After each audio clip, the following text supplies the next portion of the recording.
Ken. Eh ben, je pense qu'on est bon pour un petit point sur la transidentité. Dans quoi je m'embarque? Genre d'énergie. Partons de la base, quand un bébé naît, on regarde son kiki et en fonction de ce à quoi ça ressemble, on dit c'est une fille ou c'est un garçon. En général, les bébés avec des chromosomes XX ont un kiki de fille et sont donc assignés filles à la naissance. Les bébés avec des chromosomes XY ont en général un kiki de garçon et sont donc assignés garçon à la naissance. Je dis en général parce qu'il existe plein de variantes. Il existe des bébés XY avec un kiki de XX ou des bébés XX avec un kiki de XY ou alors des bébés XX ou XY qui ont un kiki un petit peu entre les deux. Il y a aussi toutes les variantes génétiques comme par exemple les personnes intersexes qui peuvent avoir des chromosomes XXY ou XYY ou XXXY ou XXXXY ou bien juste X, il y a plein de variantes. Bref, définir le sexe d'un enfant, c'est pas toujours aussi simple que ça en a l'air. Une personne transgenre, c'est une personne dont le sexe assigné à la naissance ne correspond pas à son identité ressentie. Il représenterait entre 1 et 3% de la population, ce qui veut dire qu'il y a à peu près autant de personnes transgenres dans le monde que de roux. C'est assez courant finalement. Une femme transgenre, c'est quelqu'un qui est né avec des chromosomes et un kiki masculin, mais qui sent au fond d'elle-même qu'elle est une femme. Un homme transgenre, c'est quelqu'un qui est né avec des chromosomes et un kiki féminin, mais qui ressent qu'il est un homme. Ce décalage entre leur identité de genre et leur sexe attribué à la naissance peut créer une lourde détresse psychologique. C'est un peu comme vivre dans le mauvais corps. Beaucoup témoignent se sentir emprisonnés et ça peut créer une vraie détresse mentale. C'est pour ça que certaines personnes entament une transition pour mieux refléter leur véritable identité de genre. Il n'y a pas une seule façon de transitionner, c'est du cas par cas selon le ressenti de chacun. Ça peut vouloir dire modifier certains aspects de leur personnalité, de leur comportement ou parfois de leur apparence physique pour mieux exprimer qui ils sont, et la plupart du temps de changer de prénom. La médecine moderne propose plein de pistes aux personnes trans pour se rapprocher au mieux de leur genre ressenti. Ça peut passer par des hormones féminisantes ou masculinisantes, de la chirurgie esthétique, de la médecine esthétique, de l'épilation définitive, enfin bref, il y a plein de pistes. Mais aucune n'est obligatoire.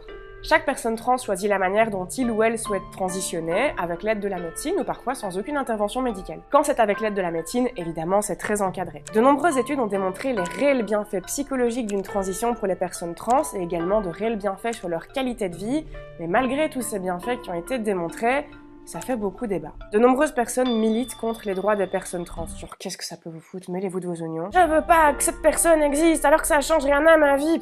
Trouve-toi un hobby. Pendant mes recherches, j'ai essayé de comprendre les arguments des gens qui ne cautionnent pas les transitions de genre. On peut pas débattre si on n'écoute pas les arguments d'en face. J'ai donc écouté leurs arguments. Notre rôle d'homme ou de femme dans la société n'est pas seulement défini par notre apparence sexuelle, mais également par des ressorts plus profonds, invisibles. La science nous donne quelques pistes, comme par exemple, pour n'en citer qu'une, la différence cérébrale. La différence cérébrale. Merci de me tendre la perche, c'est top. Parlons donc cerveau. Le cerveau de l'homme et le cerveau de la femme est effectivement différent à plusieurs niveaux. Par exemple, est-ce que vous connaissez le noyau de la strie terminale? C'est une petite structure dans notre cerveau qui est différente chez l'homme cis et chez la femme cis. Alors juste vite fait, un homme cis, c'est un homme qui a des chromosomes et un kiki d'homme et qui s'identifie comme un homme, et une femme cis, c'est une femme qui a des chromosomes et un kiki de femme et qui s'identifie comme une femme. Chez l'homme cis, le noyau de la strie terminale ressemble à ça. Chez la femme cis, le noyau de la strie terminale ressemble à ça. C'est différent. Et chez une femme transgenre, donc quelqu'un qui serait né homme mais qui se sent femme au fond d'elle-même, le noyau de la strie terminale ressemble à ça. Vous avez deux yeux, vous n'avez pas besoin de mon interprétation, on voit tous très bien que ça ressemble carrément plus à ce qu'on trouve dans le cerveau d'une femme que ce qu'on trouve dans le cerveau d'un homme. Pas étonnant que tu te sentes femme si ton cerveau est câblé comme celui d'une femme. Le cerveau de l'homme et le cerveau de la femme sont différents en termes de morphologie à plusieurs niveaux, au niveau de certains groupes de neurones ou de certaines structures bien spécifiques. Ces différences sont observables. Et chez les hommes transgenres, avant même le moindre traitement hormonal, ces structures sont masculinisées. Le cerveau des hommes transgenres ressemble beaucoup plus au cerveau d'un homme cis qu'au cerveau d'une femme cis, et ce, dès la naissance, sans la moindre intervention médicamenteuse. Malgré un kiki de fille, ils sont nés avec certaines structures cérébrales de garçons. Chez une femme transgenre, donc un individu qui serait né avec des attributs mâles mais qui s'identifie comme une femme, c'est encore un tout petit peu différent. Parce que leur cerveau ne ressemble ni à celui d'un homme cis, ni à celui d'une femme cis. Là, on a un troisième type de morphologie cérébrale. Mais toujours est-il que leur transidentité se voit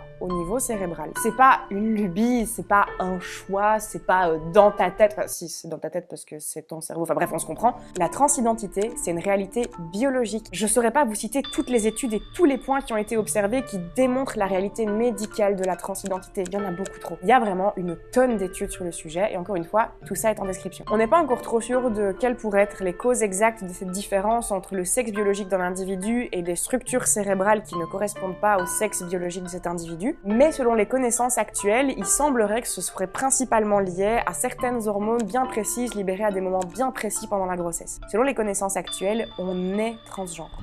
On ne le devient pas. Ce sont des personnes qui naissent comme ça. Ça ne se décide pas. Voilà. La plupart des gens qui ne cautionnent pas les transitions de genre s'accrochent bec et ongle à l'idée selon laquelle le genre est défini à la naissance par des attributs biologiques. Et oui, je suis d'accord avec eux. Simplement, il leur manque le chapitre dans lequel la science explique que la transidentité est également observable biologiquement, notamment dans le cerveau. Oui, l'identité de genre, c'est biologique. Ça ne se change pas. On ne peut pas changer le cerveau d'une personne cis pour le rendre trans, et on ne peut pas changer le cerveau d'une personne trans pour le rendre cis. La science, qu'est-ce que j'aime la science. Le troisième argument que j'ai vu revenir dans le débat, c'est celui du regret. Les militants anti-trans adorent parler des gens qui ont détransitionné, donc des gens qui ont entamé une transition avant finalement de faire marche arrière et de revenir à leur genre d'origine. Alors oui, ça, c'est un argument qu'on voit partout dans le débat anti-trans. Par contre, un truc que j'ai jamais vu dans ce débat, ce sont des chiffres, des données concrètes. Et pourtant, ces chiffres, ils existent. Ils existent bien, puisque c'est pas juste une étude qui a été menée, c'est plutôt 27 études indépendantes qui ont été combinées dans une énorme méta-analyse. C'est étonnant qu'ils ne nous donnent pas les chiffres s'ils existent. Oh là là, quelle surprise.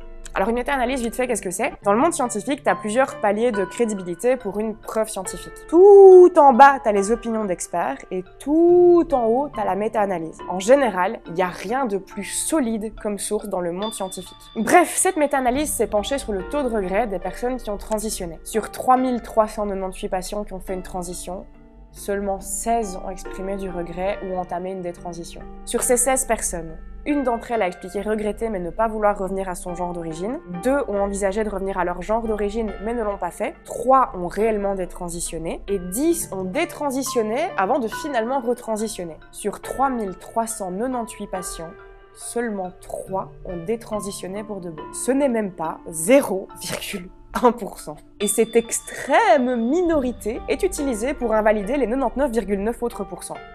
Ça sent un peu la mauvaise foi. De plus, la méta-analyse souligne que les doutes de la majorité de ces 16 personnes étaient principalement liés à de la pression sociale et pas à de réels doutes liés à leur identité de genre. Les gens qui changent d'avis sont une infime minorité, et surtout, ce qui les a fait douter, la plupart du temps, c'est surtout la pression de leur entourage et de la société. Je te mets encore plusieurs études à l'écran, n'hésite pas à les checker, elles sont toutes en description.